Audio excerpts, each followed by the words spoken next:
Hello and welcome back to Journey of the $100 Bill. I'm your host, John Swan, and the Journey of the $100 Bill is me and my mentor. We have this project going on, and basically we're going to take a $100 bill and we're going to multiply it into $1 million, and it's the principle of multiplication. So what I do is I go out, I buy items, I turn around and sell them for profit, and then you make more money. So let's say I pick something up for $50. I turn around and sell it for $150. And that's how you keep compounding the money. So anyway, lately we had just a couple of minor setbacks, and that's to be expected. Most of the time when you're doing a business, there's always going to be setbacks. So you have to develop a resolve in your spirit that you're unwavered and unmoved by what you see, but you're focused in on what you desire and the vision that God has put in your heart. So you have to paint a picture of success, and then you have to stick to that picture. Don't allow what you see in the natural to interrupt what you believe in your heart. See, I believe in my heart that I will produce $1 million. I believe in my heart that I am $1 million man. Actually, I'm going to go beyond $1 million, but that's a good place to start. So anyway, so lately, let me tell you about this situation. Excuse me. Oh, by the way, I am blessed without sneezing. Thank you very much. So sneezing doesn't determine if I'm blessed or not. But anyway, go to the website. My son has this website. He sells Christian clothing. It's called Rep JC. And he has all these unique t-shirts that are good witnessing tools. And plus, they're pretty cool. They're up to date and cool and hip. So go check them out. That's www.repjcclothing.com. My bad. So check this out. This is what I picked up today. I picked up this item right here. How do I flip this around? Anyway, picked up this item right here, and guess where I got it? The Goodwill. So anyway, they had a sticker on it for $69.99, and what it is a workout tower where you can do sit-ups, pull-ups, push-ups, all on one machine, and you can do stomach exercises as well, crunches and dips, etc. Anyway, they had a sticker on there for $69.99. So I go on the Goodwill and I'm like, hey man, is this Goodwill or is it Walmart? I mean, this thing right here is $69.99. I'm like, I can get a new one for a little less than $100. And that's a little over exaggerating, but that's what I said. Anyway, I said, what can you do, man? Can you mark it down for me? And how about $60? I'll give you $60. So the guy thought about it. He said, you know what? I'll give it to you for $60. But you know what? If I had never opened my mouth, it would have never happened. So I always, man, I don't care where you're at. I have negotiated in Sam's Club. I have negotiated in Sears department store. I have negotiated in places where you're not supposed to be able to negotiate. So nothing's off limits. The only thing that can stop a person from getting a deal is to say no in your heart before you even decide to ask. To say, well, I'm not going to ask that, but take a chance. What can you lose? What are they going to do? Tie you down and arrest you for just asking? So anyway, keep that in mind, guys. So, oh yeah. So back to the story. So the guy sells it to me for $60. Then, I don't know if you know this, but you can always go to goodwill.com, pull up a coupon. They always have a coupon for 20% off. So whatever you see in the Goodwill, you can get for 20% less. So I always take that coupon. So after I finish with the coupon, it comes out to $48.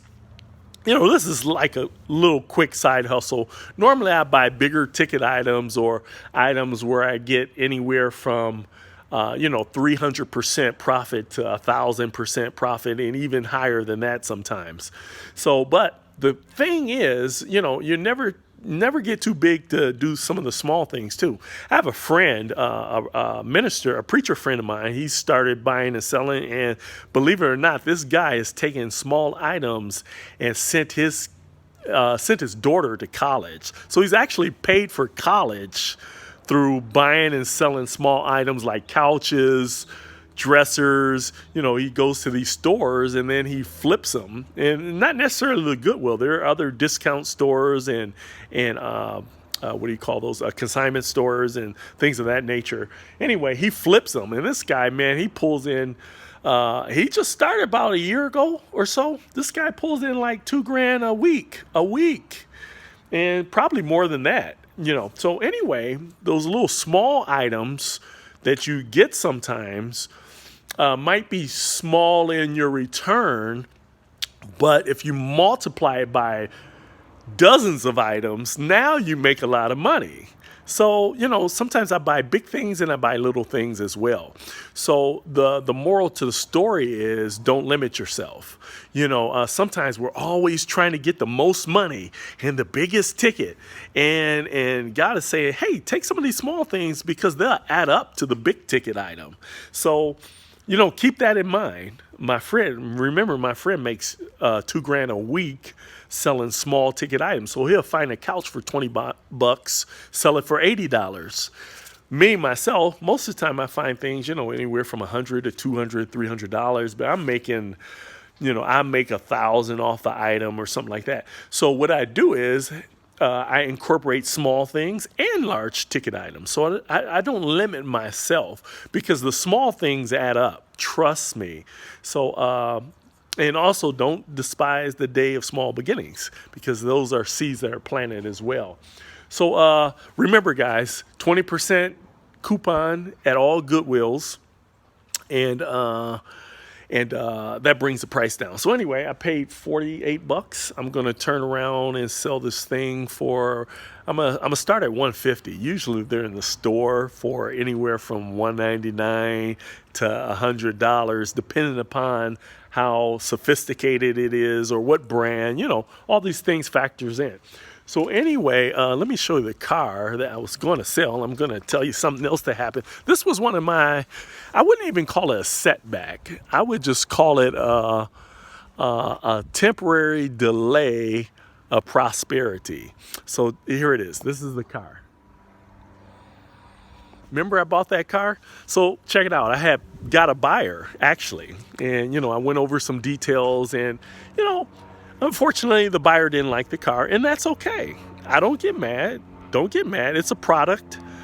And so I sold the car, and they wanted to return it.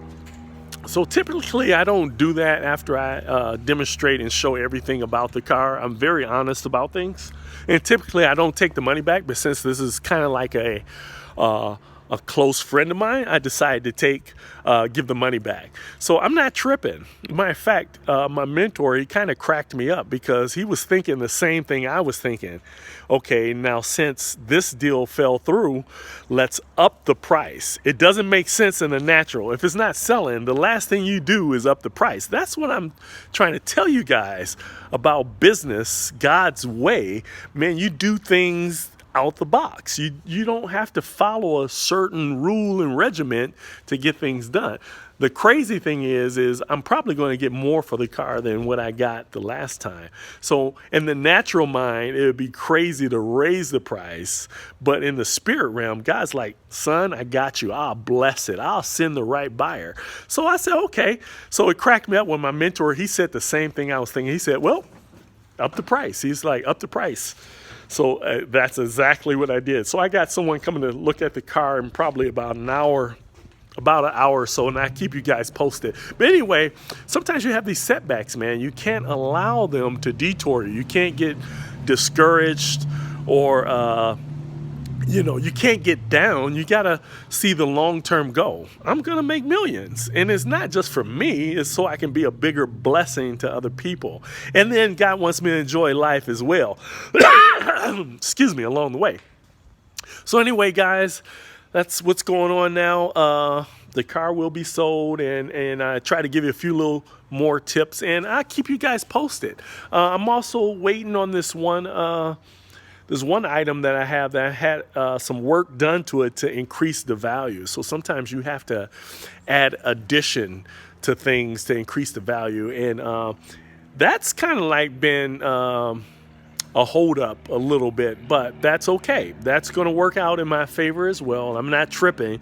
I can't stop buying and selling just because a couple of major items are taking a small delay. So we don't trip, man. We just keep going. There's no pressure. I live in grace, man. I don't live in any condemnation. None of this stuff defines who I am or my mission or what I'm going to do in life. So just keep that in mind, you guys. Keep your head up. I love you. Again, this is John Swan, the journey of the $100 bill. God bless.